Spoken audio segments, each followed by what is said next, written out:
Welcome to the Big Blue Daddy podcast, or the Big Blue Daddy show, where we talk all things Kentucky regarding their football and their basketball programs. So we bring this down just a little bit closer to you. Let's talk about last night.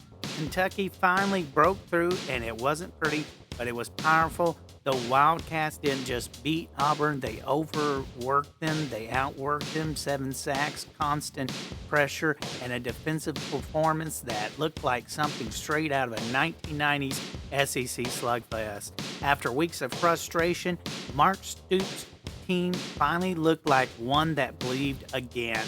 Cutter Boley had his ups and his downs, tossing 2 interceptions, but his third quarter touchdown strike Kendrick Law was the spark Kentucky needed. The offense didn't light up the scoreboard, but the defense carried the night for a team that struggled to finish games. This win was about grit and more than just flash. For Auburn, though, it's another chapter in a season that's unraveling fast. Hugh Freeze's team looked lost offensively, and rotating between quarterbacks didn't change much. The Tigers' defense kept them alive, but with only 74 passing yards. Of course, this is simply not enough to get a win in the SEC.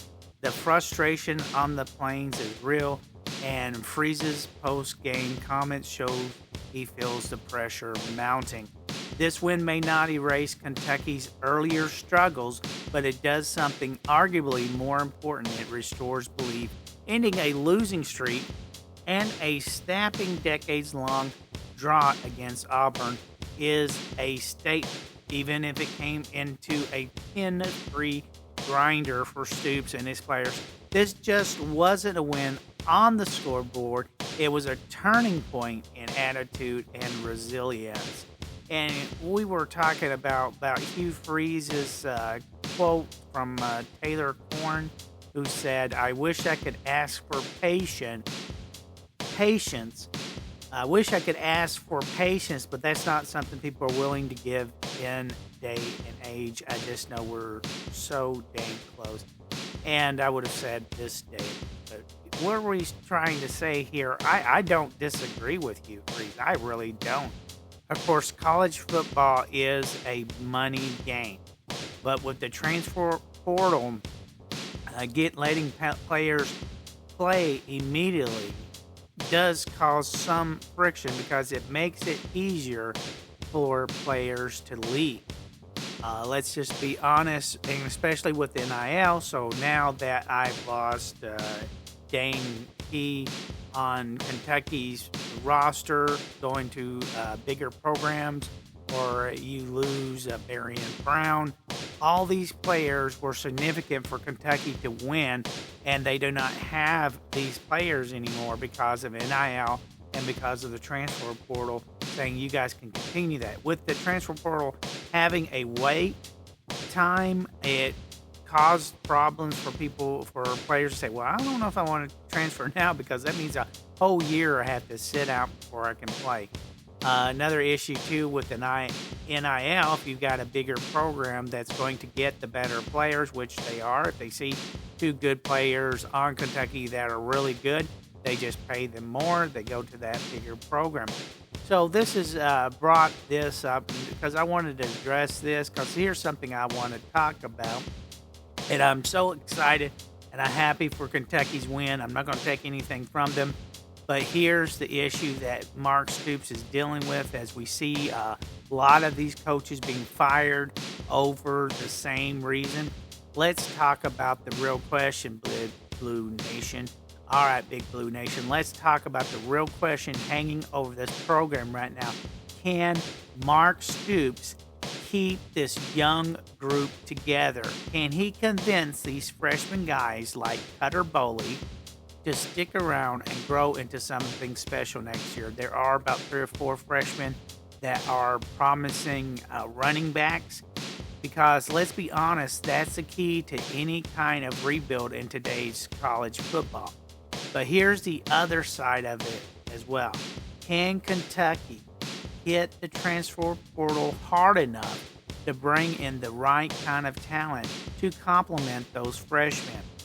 You can't win in the SEC depending almost entirely on first-year players. They've shown flashes, sure, but this league chews up inexperience fast. And that brings us to the big picture question. Can today college football fans even wait for a rebuild? Patience isn't exactly common anymore. Everyone wants instant results. You lose a few games and suddenly there are calls for coaches changes, quarterback switches, and portal overhauls.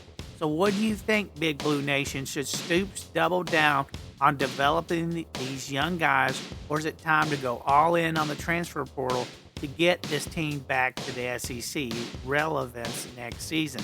Let me know what you think, because this offseason could define the next chapter of Kentucky football. I thought that was a good question to ask you because there is no more patience. There is no more let's rebuild a team like it used to. Like, this is a rebuilding season. There's no such thing as a rebuilding season. And, of course, in basketball, it started that way. I mean, a good example was the Michigan freshman that came in and lost to North Carolina. But I'm just trying to say, is there a chance for a good team? Is there a chance for a good team to rebuild? Can you rebuild? Is it allowed to anymore? We've got freshman quarterbacks that are failing right now, and you know the reason. On to basketball. Kentucky's exhibition against Georgetown was supposed to be a tune-up, but instead it turned into a wake-up call. Without Kentucky's primary ball handlers, the Wildcats looked out of rhythm from the opening tip. Chandler and Jasper Johnson tried to steady the ship, but it was really the front court. Malachi Marino, Andrea Yelovic that provided the early spark. Still, when your offense is running through your bigs and you're missing free throws, that's a recipe for inconsistency. Georgetown came in hungry, played with an edge, just couldn't match the Hoyas' physicality, dictated the tempo, and Mac set the tone with a dominant first half that kept Kentucky chasing. Shooting over 56% from the floor, that's not luck, that's execution and effort. Meanwhile, Kentucky missed opportunities at the line, and shaky perimeter defense made an uphill battle climb all night. Sure, Chandler late three before halftime gave the Rupp a crowd a pulse. By the second half, it was clearly Georgetown wasn't going away. Every time Kentucky tried to make a run, the Hoyas punched right back. The fact that the fans were heading for the exit with minutes left says it all. Frustration is already brewing. But here's the bottom line. This was an exhibition, not a disaster. Mark Pope's squad has talent, no question, but without consistent guard play and better free throw shooting. They're shooting to struggle to find their rhythm early in the season. The season opener against Nichols on Tuesday now carries a little more weight than anyone expected. We'll find out soon enough if it was just growing pains or a sign of deeper issues. This is something that's been haunting Kentucky a little while. If they do not have a point guard or a true point guard, Kentucky fails. Kentucky has been falling for many, many years. And Aberdeen was a choice to take up what Lowe was building. And then we have the fight.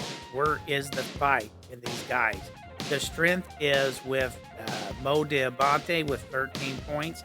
The strength is, of course, with Ortega Owe, who also shined in this game as well. We need strong players like this. Players that were getting beat was Malachi Moreno. Even Brandon Garrison put a little punch in it because he played games like this.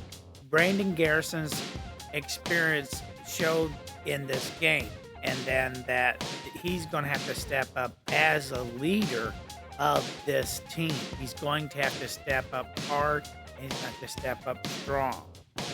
Now, I've got a lot of hope for him, but if these players needed this punch in the mouth, these talented freshmen from Jasper Johnson to Melcal Moreno needed a punch in the mouth.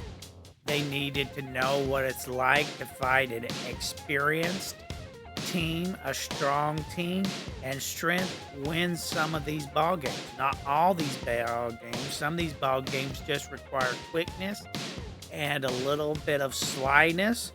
But when you're talking about no ball handler, which is what Kentucky has suffered with Curtis Prisa when he got injured, and no ball handler when their other point guard for last season went down, this is something you've got to be concerned about. What do you do without a good ball handler? And how does Kentucky get over this curse of losing good ball handling?